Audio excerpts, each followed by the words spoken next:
शिव सती की कहानी। प्राचीन हिंदू धर्म ग्रंथों में भगवान शिव और देवी सती की कथा बहुत प्रसिद्ध है। ये एक पवित्र प्रेम कथा है जो समर्पण, त्याग और भक्ति का प्रतीक मानी जाती है। कथा का प्रारंभ। देवी सती दक्ष प्रजापति की पुत्री थीं और भगवान शिव की परम भक्त। उन्होंने कठोर तपस्या करके भगवान शिव को पति रूप में प्राप्त किया। हालांकि उनके पिता दक्ष को शिवजी का तपस्वी रूप और उनका वैराग्य पसंद नहीं था। उन्हें यह विवाह स्वीकार नहीं था, लेकिन सती ने अपने प्रेम और आस्था से भगवान शिव से विवाह किया। दक्ष यज्ञ और सती का आत्मदाह। एक दिन दक्ष ने एक विशाल यज्ञ का आयोजन किया और सभी देवताओं को आमंत्रित किया, परंतु उन्होंने भगवान शिव और सती को आमंत्रित नहीं किया। सती ने शिवजी से बिना बुलावे के ही यज्ञ में जाने की इच्छा जताई।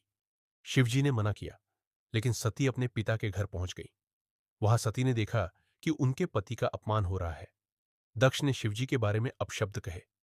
ये सती सहन नहीं कर सकी और उन्होंने क्रोध और दुख में आकर यज्ञ की अग्नि में कूदकर अपने प्राण त्याग दिए।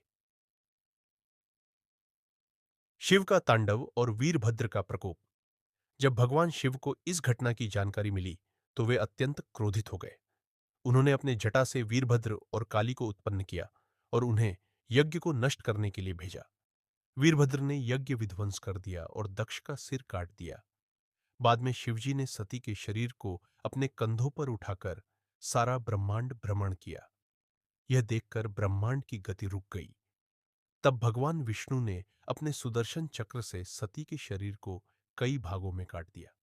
जहां जहां उनके अंग गिरे वहां शक्तिपीठ स्थापित हुए। पुनर्जन्म और पुनर्मिलन। देवी सती ने बाद में पार्वती के रूप में हिमालय राज के घर पुनर्जन्म लिया। उन्होंने फिर से कठोर तपस्या करके शिवजी को पति रूप में प्राप्त किया। कथा का सार।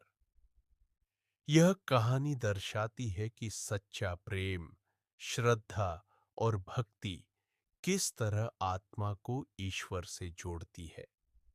सती का त्याग और शिव का समर्पण इस कथा को अति पावन बना देते हैं।